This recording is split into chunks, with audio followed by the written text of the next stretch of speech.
Welcome to today's webinar on the Climate Change Challenge. My name is Sarah Jarvis and I'm one of the category buyers here at YPO who manage the Insurance Brokerage Framework and the Insurance Placement DPS. Today's webinar we are joined by Alex Bedford, who is from Zurich Municipal. Alex is a risk proposition manager who is with over 16 years experience working both with and within the public sector.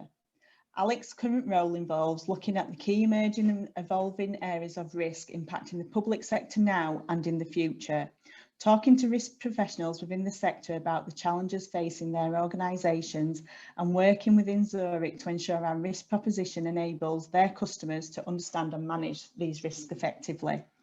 So before I hand over to Alex, I'm just going to go over a few items so you know how to participate in today's event. You have all joined this webinar in listening mode only. Please use the Q&A function at the bottom of your screen to ask any questions throughout the webinar, and at the end we will go back and answer any questions that are asked. Any that we can't answer we will follow up with an email. So I'll pass over to Alex now. Thank you, Sarah, and good morning, everybody. So as Sarah said, I've been a risk professional for a long time now, and my current role within Zurich Municipal has me looking at evolving and emerging the risk landscape that our customers are facing, so Zurich Municipal being an insurer of the public sector. And as part of that, I lead on sustainability, both internally on behalf of ZM within the wider Zurich group, but also externally, so talking at events like this. And the climate pillar of the sustainability agenda takes centre stage most of the time. It's the one most people want to talk about. So I'm really pleased to be here today talking about this really fundamental topic, fundamental to all of our futures. So I'm just going to try and share my screen, so bear with me before I start. So that should be sharing now. So in terms of what I'm going to cover this morning is some current context around the climate change challenge itself, the key risk areas we all need to be considering, along with some opportunities, of course, and then how you, those of you joining or watching this webinar as insurance, risk or procurement professionals, or a mix of all three, how you all could be responding. Climate is a huge topic, and I'm very much coming at this from a risk viewpoint professionally, but also on representing an insurance company. So I will use that focus to stay on track in terms of the topics I'm going to cover, and I'm looking to talk for about 30 to 35 minutes before handing back to Sarah for any questions and any discussions that we want to have as a result of what I'm saying to you today. So in terms of today, this, as you can imagine, is not the first time that I've spoken about this topic. And in preparing for this session, I did a bit of reflection on when I first started talking about climate change. Actually, it's because I moved into a new role at the beginning of last year, so early 2020, and just thinking about how I was talking about it then and then how things have moved on since, and the conversation has definitely moved on. So last year I was still talking about why we needed to respond to climate change. We still had organisations, not just local authorities, but all sorts of organisations declaring emergencies, doing a lot of consultation, trying to understand what was happening around this agenda in their areas or their markets. And even in the midst of COVID, climate change has stayed top of agendas.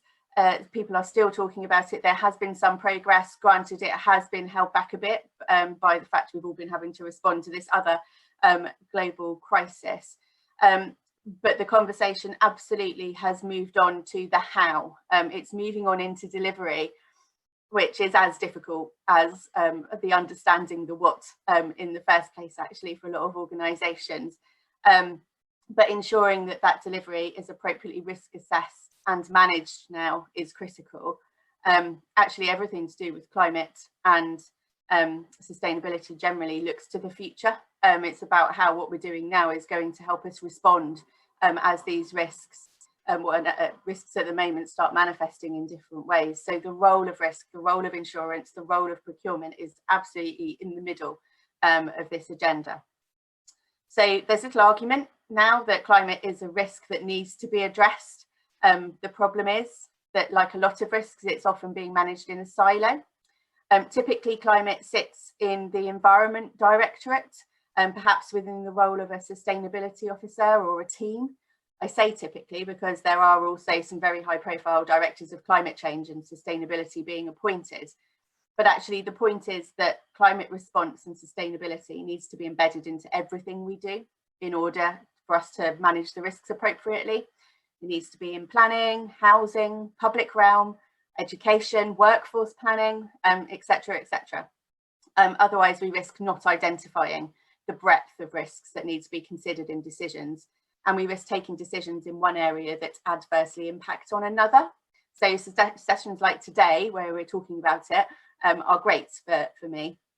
So starting by taking a quick look at the global and then UK view of what the climate challenge is.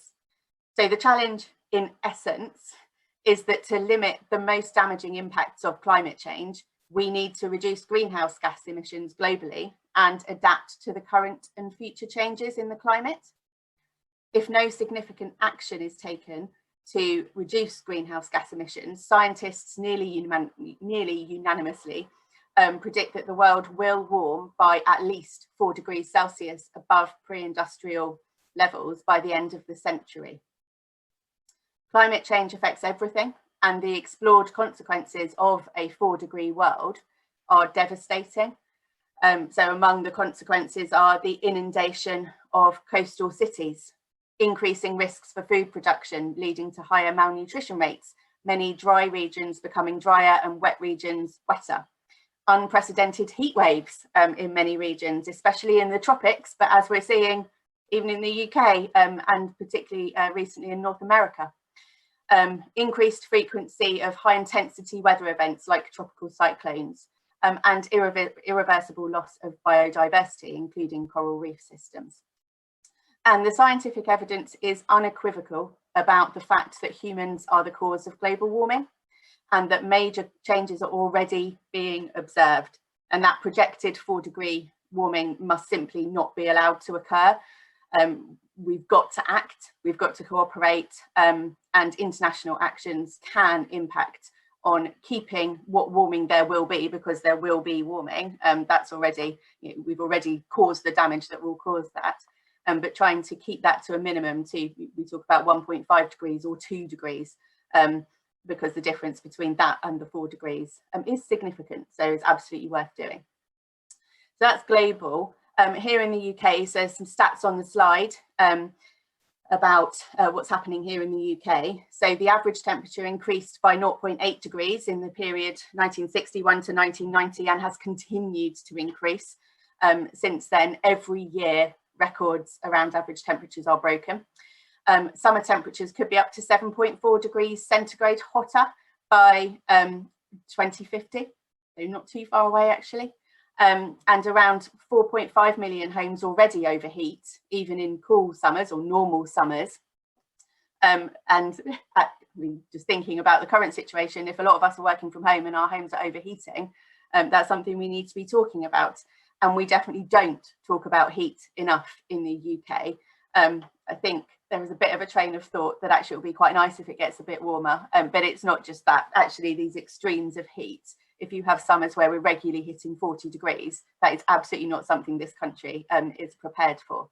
So heat is one area where it's really impacting already and will continue to impact in the UK. And then on the other side, you've got water. So in 2020, there were 5.2 million homes and businesses at risk of flooding. And then there could be up to 59%, so more than 50% more precipitation in winters by 2050. Which will affect all of us, and then the 1.15 metre sea level rise by 2100, which will massively impact certain coastal areas within the UK. And again, I think we all talk about the water, floods, well, I'll come on to floods in a bit, but the coastal impacts, that's another one, along with heat, that perhaps we aren't talking about enough. So we partner with the World Economic Forum as Zurich on the annual Global Risk Report. It's on its 16th iteration now, I think, and we use it to inform and drive a lot of the risk work that we do. And environmental and climate risks have been steadily climbing up that risk list, but also other global risk lists in recent years. And in the 2021 iteration published in January, environmental risks dominated the leaderboard, accounting for 5 of the top 10 risks by impact and for 4 of the top 5 risks by likelihood. And for the 3rd year running, the top 2 risks overall from the survey, even amongst everything we're experiencing, were extreme weather events. So the fact that the risk of an extreme weather event hitting you is ever increasing, that's the one of the top risks. So we need to adapt to that fact. And climate action failure. So a failure to actually reduce those greenhouse gas emissions and keep global warming to the lowest level that we can. So both sides of the coin are coming out as the top 2 risks in global risk lists, often when you're looking at them. So we just have to respond to this risk area. It's critical and it's an urgent challenge. And that if you're not responding, the question has to be why not? Because all the evidence is there. As I've just gone through. So I just wanted to mention, because my marketing department wouldn't forgive me if I didn't, our special report, the Climate Change Challenge, which was actually published a year ago, pretty much exactly, in response to activity and interest among our customer base, both in the public, and then it was adapted for also the private sector customers in other parts of Zurich. The aim of the report was and still is to build the conversation with customers about the climate change challenge as it relates to sectors that Zurich Municipal partners with. It looks at the key climate risk considerations, contains some sector specific insights, and also focuses on what organisations should be doing in response to the risk areas identified. So it is available on our News and Insight web pages for download, along with other papers and articles on the issue. And I just wanted to mention it because while it was published a year ago, the principles of response have not altered much. So it's still absolutely relevant today. And some of what I'll be talking about now is covered in the report, should you want to go and read up on it a bit more or have it for reference. So going straight into response, what should you and your organisations be thinking about and doing in response to this huge risk area? So warning, this is one slide, but it will take me ages to talk through it, because this is, in a nutshell, the areas that you need to be thinking about and that we all need to be thinking about. So I will go through them. As I've already said, so climate change risks, vulnerabilities and exposures manifest globally, nationally, but locally. The local geography, the local infrastructure, the local assets, the local communities mean that the climate risks will manifest differently in different areas. So we absolutely all have a part to play in responding to both that universal need to reduce greenhouse gas emissions, but also to reduce the likelihood and impact of further heating globally, and to adapting to the consequences of both the changes that are already here and are to come, and to the consequences of any transition actions being undertaken. There's a lot to do here. It's getting it embedded in sort of the just general decision making. Is where I'd like to see it end up, that it becomes, you don't have a climate change strategy and a strategy, you just have a strategy that includes the climate considerations. Saying that, the first step for any organisation looking to develop, refresh or enact a climate strategy is to identify and prioritise their broad organisational and strategic climate change risks, to understand what it means to them, to their locality and to their customer base. And climate risks are wide ranging, and it can be useful to break them down into categories to enable easier consideration of this huge area. So the commonly used categories are physical, transition, liability and opportunities, first sort of coined by Mark Carney, but in the financial services context, but absolutely relevant. and it makes discussion of them and your thought process through them a bit easier thinking about it in this way.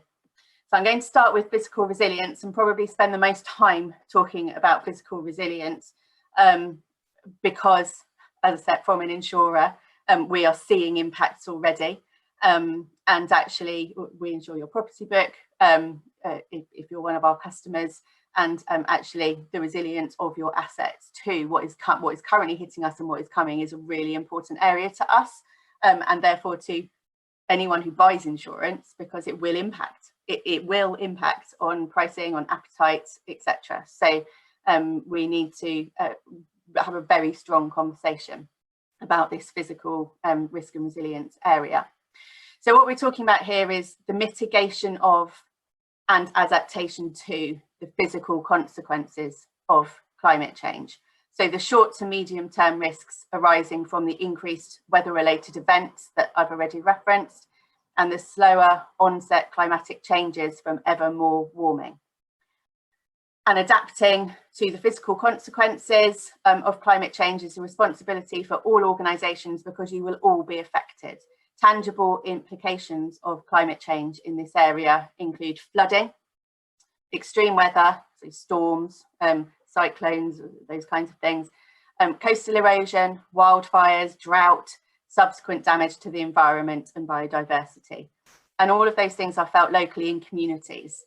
So they are global, national problems, but being felt very much by individuals, by families, by communities that you serve.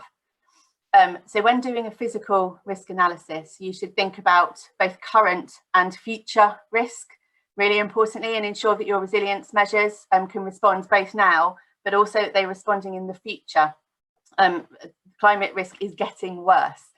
So any mitigation measures we're putting in now may not be sufficient in 10 years' time.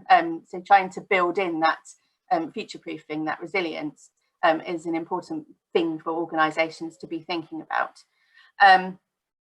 The reviewing design and build and material use for physical resilience, so construction, renovations, making assets resilient to future weather events, incorporating defences, property protection defences if you're building in a flood area or an area that may be prone to flooding, painting things in white paint if you are, or planting trees, how you're going to cool buildings as well, making sure shade is put in. So actually thinking about how the way you design and build assets is going to build in resilience. You've also got, unfortunately, the considerations around net zero in terms of the actual buildings themselves. And sometimes the two can be a little bit difficult to marry up using sort of resilience materials while still meeting net zero. But those in the know are adamant that it can be done. So yeah, that design and build, so you're building in physical resilience. And working with local partners on physical resilience solutions to ensure that they're community-based. We've seen some quite successful examples of this in areas that are prone to flooding. Flood doesn't happen to an organisation or a home in isolation, it happens to an area. So having that area-based response makes the response much more impactful. So support your communities, partnership-based solutions, discussions, working with the voluntary sectors, all really important as you're responding. So the recent influx of volunteers we saw around COVID and the COVID response, you will get the same in times of crisis. So in the heat wave, people are checking in on their neighbours. I know in our village, people are putting up bowls of water for dogs that are being walked. So that community response, making sure that your resilience is part of your community response and your supply chain, which again I'll come on to a bit later. So looking particularly at the UK and physical risks, storms and flooding are often top of mind in this area, depending on what time of year I'm talking about this. Sometimes they're more or less, and where in the country I'm talking. Flood resilience, as I've already said, is a key area of focus for us due to the obvious insurance impacts of the changing risk profile. What we're seeing is one area of particular increase is surface water flooding, which is really hard to model. So you can model other types of flooding, ones that are caused by rivers, for example, but surface water flooding is so reliant on things like maintenance regimes to have the drains being cleared. Has someone tarmacked over what was a previously green area?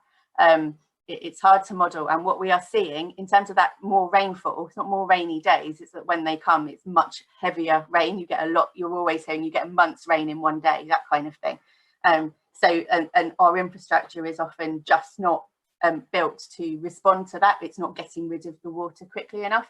So surface water flooding is an area where climate and the changes that we're seeing is impacting on the risk profile particularly. As I've already said, we're seeing buildings and homes being built using design and materials sometimes that offer minimal flood resilience. There was a recent consultation about the built environment that we contributed to along with other insurers, and we're recommending things like don't just build in sustainable urban drainage systems to developments that are in flood prone areas, build them in everywhere, in every new development, because as the risk changes over time, actually having that resilience built in rather than having to put it in once a problem has occurred is cheaper, and also builds resilience. It makes people safer and people's properties less likely to flood in the future, not just now. So there's a lot of work to be done around flood mitigation measures in this area, looking at the level of them and the quality of them so that they protect in the future as well as now. And I've already said about modelling flood risk, but there are some limitations that we see to some of the modelling that is done. So some methodologies, there's no one methodology, which is really unhelpful. We understand this, but some methodologies only look at flood frequency, so how often a flood is likely to occur. So the Environment Agency at the moment uses that. What we look at as insurers is not just how often it's going to occur, but factoring in expected depth, which is important because mitigations needed for a 10 centimetre flood are different to those for a 1 metre flood. So actually looking at the modelling that is being used, what it's looking at, and trying to understand quite how it's going to manifest, not just how often, but how it's going to manifest, is another area that we could all be considering. And there's lots of opportunity to do things to improve. I've already talked about the drainage systems.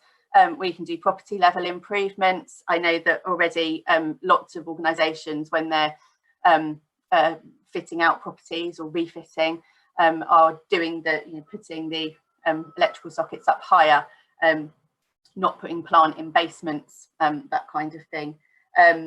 It doesn't all have to be expensive, sort of putting plasterboard horizontally instead of vertically, so you're only having to replace the bits at the bottom. There's some simple measures that you can take in terms of actually mitigating some of the risks that would happen should a flood occur. And lots of areas have learnt to live with water. York is always an example that I quote because they do so much work, because it's just such a kind of a fact of life there. In certain parts of York, the pub that serves pints out the window when the water gets to a certain level. I'm not saying it's pleasant, but that you have to find ways perhaps of learning to live with this flood risk as it increases. We can't stop a water ingress all the time. So just improving that overall resilience is important. So flooding, I could talk, well, there are whole conferences on flooding, and in the UK it is, as I say, a hot topic, but there are two other water related risks that we need to be spending more time thinking about. The first is that changes in sea levels and coastal erosion. So for organisations and communities in parts of the UK, particularly on the east coast, rising sea levels and coastal erosion will make some assets and even some communities unviable. But there are also hidden risks we are finding out, such as landfill sites that are near the coast. So as it erodes, they may become exposed, causing environmental hazards. So we need to consider that, not just what's on top of the land by the coast, but what's underneath it, and how we talk to communities about what is coming and what's going to happen. And there are also increased tidal surge risks for localities situated along tidal rivers. So London is an obvious one with the Thames barrier that's in there, and what do you do? Keep building it higher and higher. But Bristol is another one that experiences tidal surge, and some modelling that they're doing does indicate that they're going to get more frequent and perhaps more extreme. So, I mean, essentially it's a flooding risk, but it's caused by a different type of water ingress. So the tidal surges. But again, specific to localities. And the second water area, which we need to talk about more, is water shortages, which we are seeing now. So I've had a text from Severn Trent Water telling us to reduce our water use over the next few weeks, due to the extreme heat that we're currently experiencing, extreme for the UK. So I've already said heat is an area of risk that has not been talked about enough here, and we're unprepared for it, as it's a relatively new risk to the UK, and we're just not used to it. The physical risks here are felt by individuals, so the exacerbation of respiratory illnesses, the dangers people expose themselves to while trying to keep cool. We're seeing some tragic examples of that at the moment. Water shortages, which can become quite severe quite quickly, and our infrastructure to deal with that is not there yet. We've seen wildfires in the UK, so not just something that we see in Australia or recently Canada, and all of that impacts on biodiversity and the physical assets themselves, with a need to keep them cool. So the example I always use around this, because I just think it's a great example of how we need to adapt assets to respond to this warmer climate, is of a new community facility that was built in Scotland, with it was a library and sort of council offices together, and it had a glass atrium, and the summer after it was completed and opened, it was the hottest summer on record, probably being surpassed now, and the whole thing just heated up and was unusable. So they needed to retrofit what was a new building with heat reflecting glass, because it was just not a risk they'd really thought about previously in terms of their design criteria and everything. But the world is warming, and we need to be adapting those criteria accordingly. So I love that example. One day the person who's from that organisation will be on my call and will tell me off. So from conversations we're having, you're probably already working on physical climate risks in some way, but hopefully sort of pointed out some areas where there's still a lot of work to do, and just thinking about your risk profile is changing around physical risks, and that will impact on your work as an insurance manager, a risk manager, a procurement officer, etc. So that's where we are kind of at the moment. But there's also this challenge about acting now on greenhouse gas emissions, and the impacts that you're having, what your contribution is to that, which is not just as an organisation. Actually, most public sector organisations, their direct impact on greenhouse gas emissions is not huge, but their supply chain and the areas over which they have influence in their local area contributes collectively a lot to those emissions. And the activity on this is ramping up. National, local government policy directions we're seeing on electric vehicles and other transport solutions, air quality zones in cities, low carbon energy plants, alternative heating products for housing stock, and many, many more initiatives, all of which are changing the world in which we are living and working. So a lot of them, I think, people's connection to some of these initiatives is not there, but the sort of the big over there stuff has been done. Stuff is now being put through in terms of legislation and policy will impact on our day-to-day lives. We will all only be able to buy electric cars from 2030. We're all going to have not gas boilers very soon in our houses. It will impact on our day-to-day lives. And all of these changes impact on the risk profile of your organisation. So we must understand them and review them as they're coming through. So an electric fleet as transition risk presents different risks to a petrol or diesel one, for example. The underlying motor risk is still there, but the accessories are different. So you've got charging cables, people charging at home, not in filling up at petrol stations. The way in which you drive and you plan journeys around the charging infrastructure that we currently have and will have is different. And how you treat them in the event of an accident or breakdown is different to a petrol or diesel car. So as insurance risk and procurement managers, understanding that changed risk profile if your fleet is transitioning to electric is essential. to ensure that the way in which you look to mitigate it through your management measures or your transfer, risk transfer to insurance providers needs to be appropriate. That's just one example of an area of transition that directly impacts you and your roles. And another area that we as insurers and risk management providers are increasingly interested in is that we're seeing some unintended consequences, I think, from some of the transition arrangements that are being put in place. And probably my take on it is that it's because we haven't done a proper holistic risk assessment of them before putting them in. We're racing to net zero, as we should be, but we aren't necessarily mitigating and managing the risks that are associated with some of that race. So we're already seeing conflict arise around some of the solutions being put in place, rising cycling before permanent solutions are in place to ensure it can be done safely. So lots of cities are putting in dedicated cycle lanes separate from the roadway, but the ones that have just got the painted line, they're not as safe for the cyclists, but we are pushing people onto their bikes. So that infrastructure is not in place before we're pushing people out. And the e-scooter trials, which again, we do have webinars on this, and I know a lot of lawyers do as well. Again, pushing out, great idea, but have we got the right infrastructure in place, the right legislation in place before we're doing it? So those consequences of those decisions will come on you potentially. A e-scooter hitting a pothole is the same or perhaps even worse than a cyclist hitting a pothole, because they probably won't be wearing a helmet, etc. So it just, the infrastructure and the way it's funded, the highways infrastructure, is another area we get very vocal about, and we are lobbying government about. So we aren't trying to do what we can with our levers around some of these things. So in your sectors, key transition risks are the societal risks. Other ones are the societal risk and the reputation and challenge risks. So a lot of this stuff is coming whether we like it or not. And you work with the most engaged members of society, often the younger generation, particularly if you're in education or youth provision, and also with the most vulnerable members of society.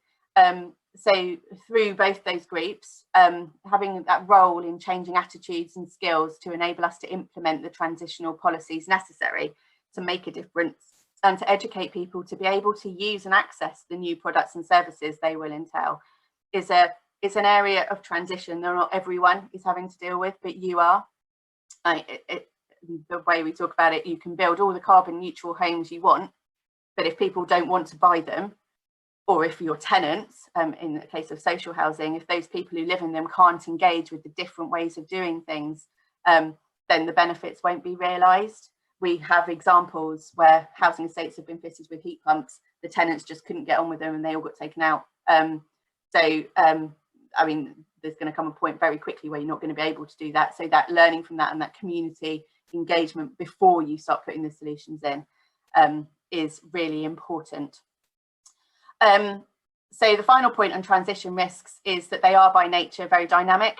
We're doing new things and using new technologies, and we might not get it right first time. We're not getting it right first time, or even second time, which is a really uncomfortable place for many organisations to be. Understanding of climate impacts and carbon footprints is quickly evolving, and what was seen as best practice a couple of years ago may not be sufficient now. Your risk and financial strategies must be agile enough to respond and build in the risk of obsolescence and change, keeping up with what your risk profile is and making sure that you're procuring insurance or risk solutions that meet that risk profile, the current and changing risk profile, is really important, understanding how your transition is going. So liability risk, the third one on there, is the risk of the actions initiated by claimants who've suffered loss or damage arising from climate change or climate change response. This is a really quickly evolving area, and one that, again, many legal firms are paying a lot of attention to, and they're issuing a lot of thought leadership and insights. There's a lot of climate change related litigation coming through in the US and Europe related to instances where large organisations and governments are seen to have exacerbated or failed to respond to climate risk. So in the UK, we are seeing an increased incidence of judicial challenge of decisions or activity.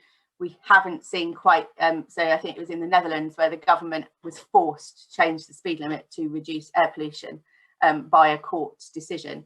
And some of these decisions, even if you appeal them, which I imagine a lot of them will be, you're still going to have to react in the meantime because appeals take so long. But we are definitely seeing an increased incidence of judicial challenge. So we've had Client Earth back in 2019, but still very active. But in 2019, warning the 100 local authorities of possible litigation relating to planning policy frameworks, making sure that they're taking into account those frameworks in their decisions. I mean, the most high profile judgment around that kind of review or challenge came on the Heathrow runway, halted due to the fact that the project plans had not taken sufficient account of the Paris Climate Accord. Actually, that decision was overturned, but by then other things have moved on, and I think current thinking is that that runway is not going to be built. And the decision, even though it was overturned, was still seen as significant by environmental campaigners. It was sort of a shot in the arm for environmental lawyers in terms of what they can challenge. And so it's led to other challenges around road building, building power stations. And then at a local level, we've seen the calling in by Robert Jenrick, due to essentially lobbying and pressure of the application to build the new deep coal mine in Cumbria, which involved Cumbria County Council. So that if there's a challenge to be had, if you are seen to have failed to take account of climate targets and policies, we may see more of those coming through. That's not an insurable risk, but it will take resource. It will have an impact on you. With regard to insurance liability, we aren't seeing big claims trends yet, but we are working through the Environment Bill to see if it increases the possibility of liabilities being attached to local authorities. I don't have definitive answers on that, but I'm sure that 6 months' time, again, lots of lawyers will be talking to you about it. Areas we are keeping a close eye on are air quality, because you have got duties under the Clean Air Act, and the extreme weather response. So the adequacy of resilience measures to those weather events we've talked about, the storms, the floods, and to heat. If you're not seen to be protecting your population, is there a possibility there that you could be held liable? I don't want to set hairs running here, that's not what we're saying, but it's just things to think about. This area is evolving. So lots and lots of risk talked about there, but there are huge opportunities also to do things differently. New products and breakthroughs are being achieved all the time. One that gets everyone terribly excited is the carbon capture storage solutions that are being developed, so taking carbon out of the atmosphere as a way of reducing greenhouse gas emissions, so which we're having to respond to as insurers because it's an entirely new thing. So we do have a product, but it's, we've got it waiting for the demand. So new products, breakthroughs coming through, but also it's not just about that. It's not just about the R&D. The way we work brings opportunity. So what we're seeing now, more flex working, less business travel, using technology to work smarter, using building telematics to allow monitoring of environmental risks in buildings. These aren't huge, costly things, but they are opportunities to reduce those emissions, improve our resilience. Working more collaboratively is another big opportunity that we're seeing lots of people doing. We've all got the same outcomes here. So actually, if you've got a partner who can deliver some of those for you, why not? Because it will still contribute to your outcomes. So there's exciting stuff happening there. And as in your roles, as in any role, where you're kind of working across organisations and across partners of those organisations, being in those conversations to ensure that you're enabling those opportunities to be taken in the most risk managed way is an important thing for me. Not being there as a blocker, but being there as a, right, we need to also think about this and put that in place to ensure that that opportunity doesn't lead to those unintended consequences that I talked about earlier. So I told you I'd talk ages on that slide. Next slide. Gets quicker from now on. There's only a couple left, don't worry. Saying all of that, and I know, I talk about this and literally you could talk all day on these topics. So it can feel quite overwhelming, I think. So another conversation we need to be having is about what role you play. How do you respond? You cannot solve climate change on your own. No one can. But how do you start to manage all the different areas? So the Climate Change Committee, who, if you're interested in this area, which I assume you are because you've dialed in, their website is great. It's not full of rubbish. It's full of really interesting facts, and it talks about all the pathways. I find it the most useful. And they talk about this in terms of how local government, but I think any public sector organisation, needs to respond.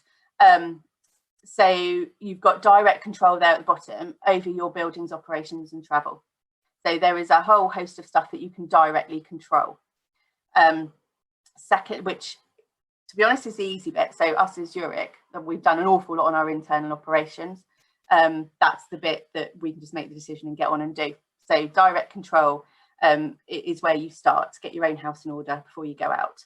Second on there, importantly for today, is procurement and commissioning, which is where the bulk of the emissions at which you can influence happen. So how you procure and commission goods and services is a really important part of your response as an organisation.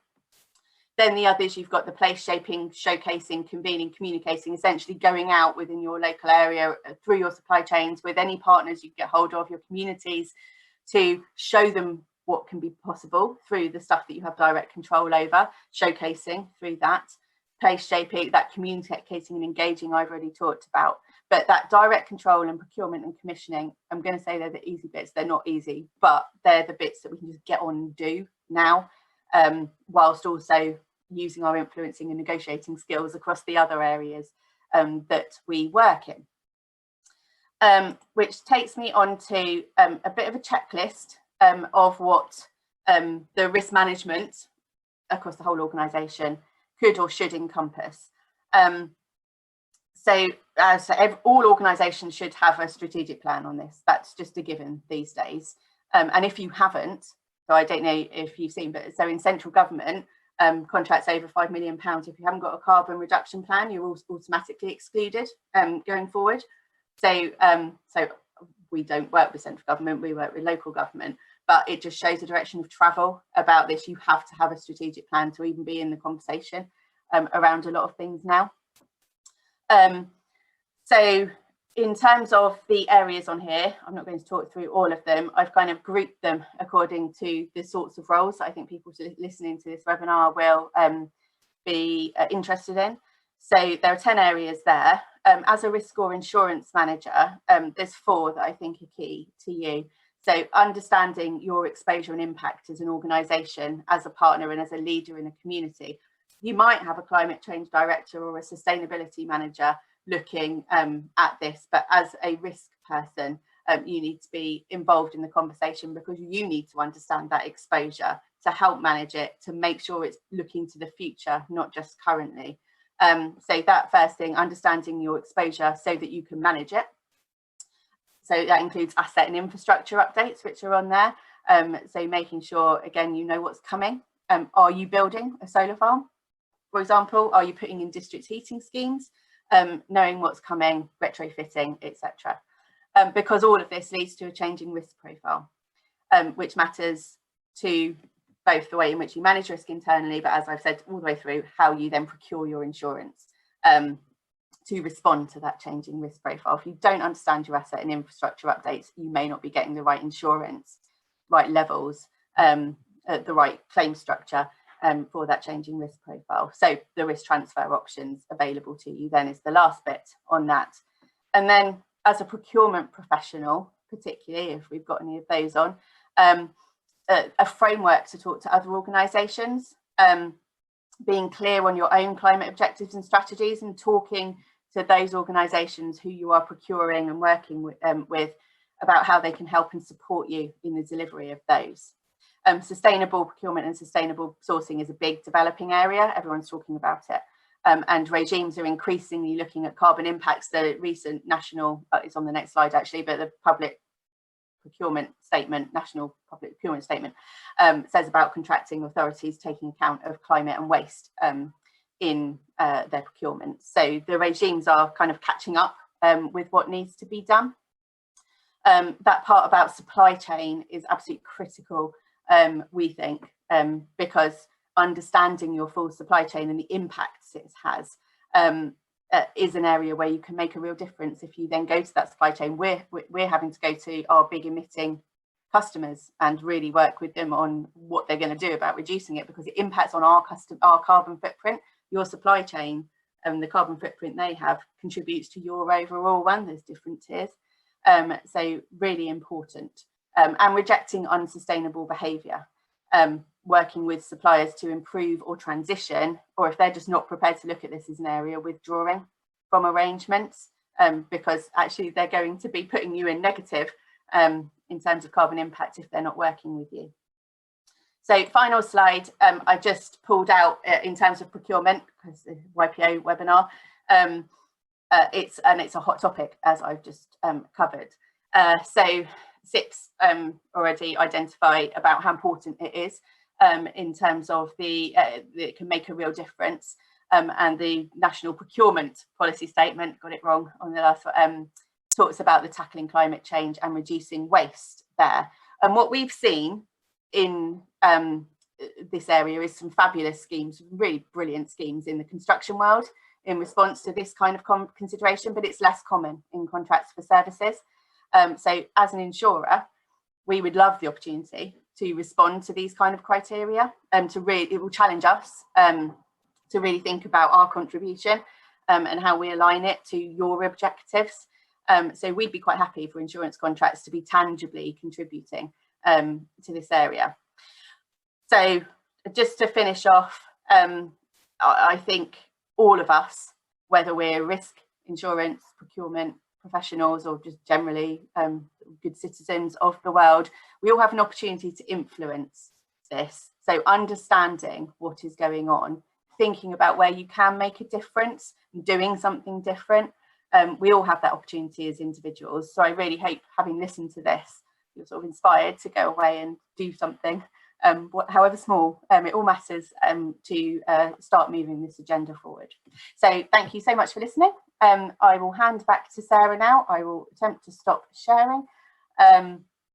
And yeah, I look forward to any discussion that we might then have. I can't work out how to stop sharing. Oh, up here. Thank you. Thanks, Alex.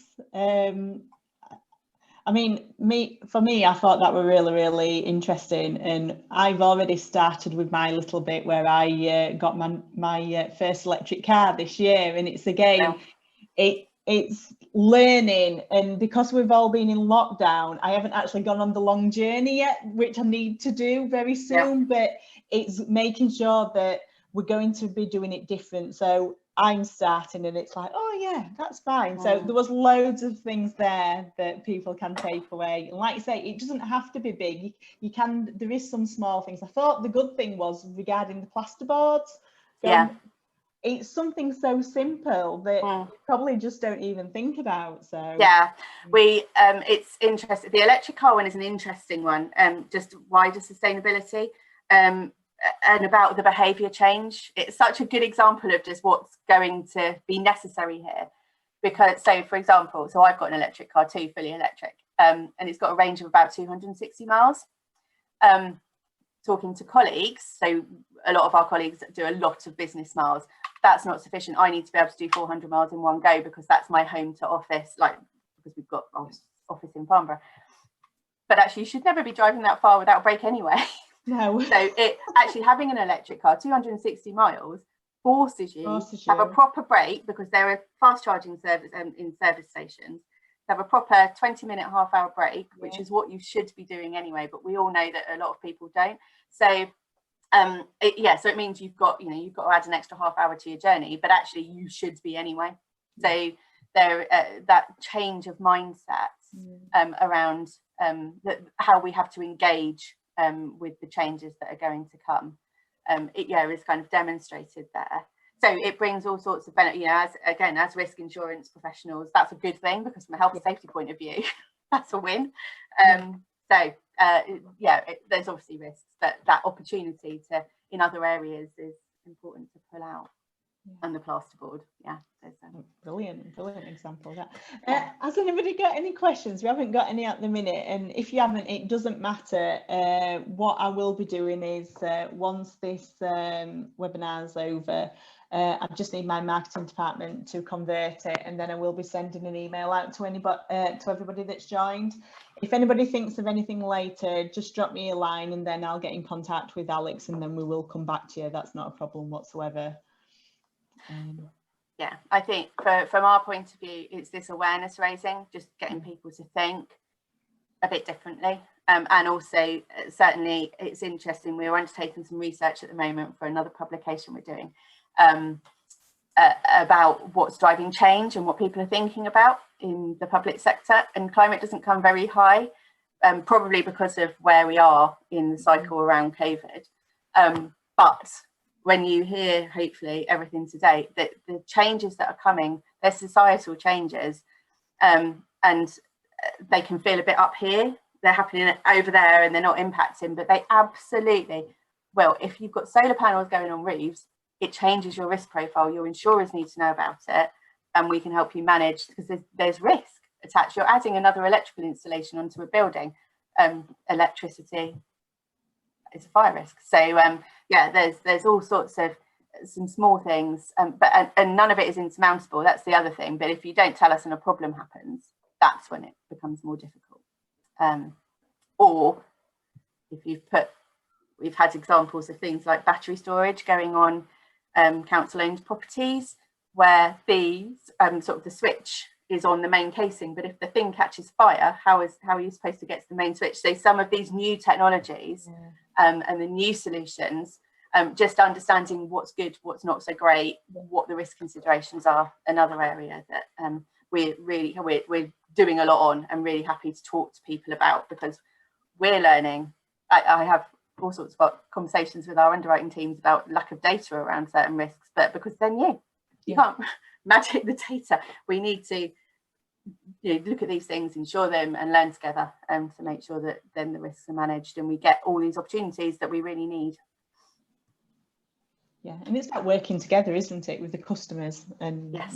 But like you say, we're not getting it right first time, not getting it right second time, but it's learning and adapting, and it is so new at the minute that in 10 years time we'll be looking back and think, oh, why did it take us that long? Why did it take us that long? Well, and it will become normal. That's the other thing. Yeah, second nature, won't it? That like electric cars at the moment. I don't know about you, but when I'm driving mine around, you see people having a good old look, and people randomly talk to you in car parks about them.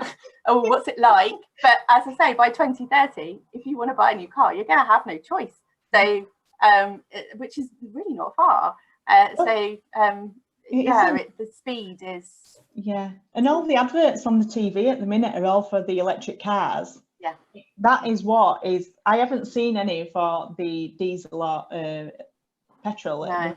It is all, and it's even on the radio as well. I mean, yesterday Chris Evans was talking about it on his breakfast show, and it just shows you how that they're buying them as well. So it's like.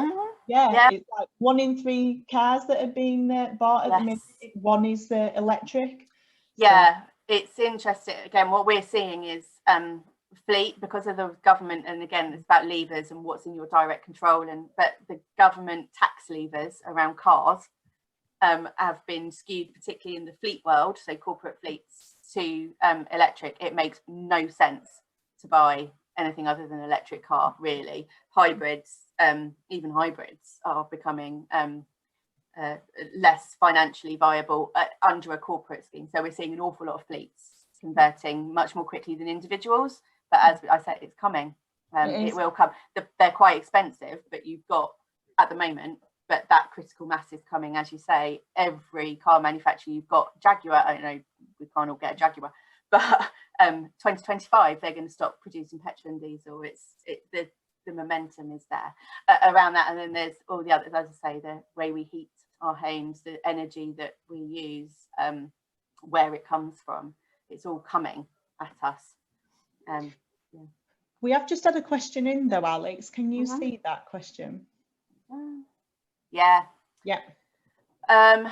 Yes, this is a good question. So batteries are the development, there's so many issues around batteries, but they are being developed for a longer life. So this is one of the areas where now that the technology is commercially viable, suddenly everyone's investing lots of R&D in it. It was fringe before, but once things become commercially viable, and the same thing we're hoping will happen with heat pumps, once they become commercially viable, people invest a lot more into the R&D.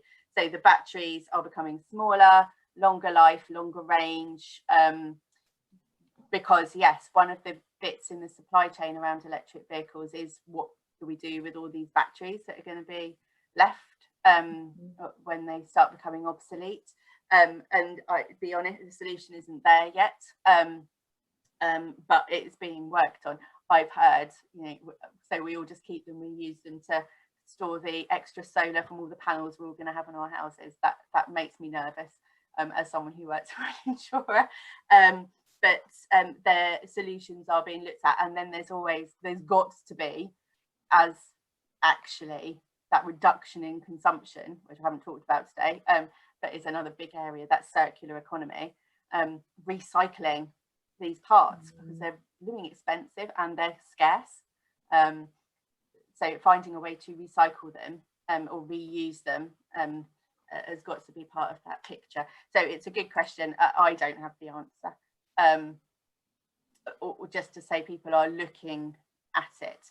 On the point about recycling and motor particularly, what's interesting, so because in terms of our electric vehicle policy that we have at Zurich, so it includes batteries, because you also have, sometimes batteries aren't actually owned by the car owner. It's got a funny supply chain sometimes. So we ensure that as part of the most policy, the battery as well as the car, you kind of separated it out.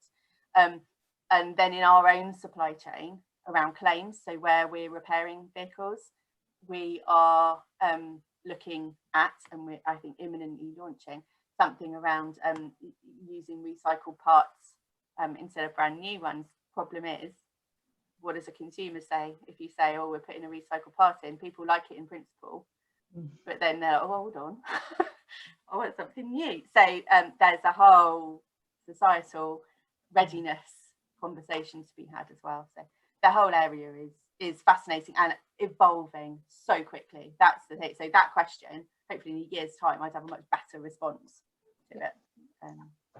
Yeah. Right, I've just seen the time, so we are due to end, and I didn't want to just cut us all off. So, again, I'd like to thank everybody for joining us. I have just seen another question come in, but we will answer. We will come back to you and answer it after. Again, I'd like to thank Alex for her time this morning, because without her we wouldn't have been able to do this webinar, and I'm sure we'll be seeing her again for some more, because it's just opened up an whole area that we can just keep exploring down.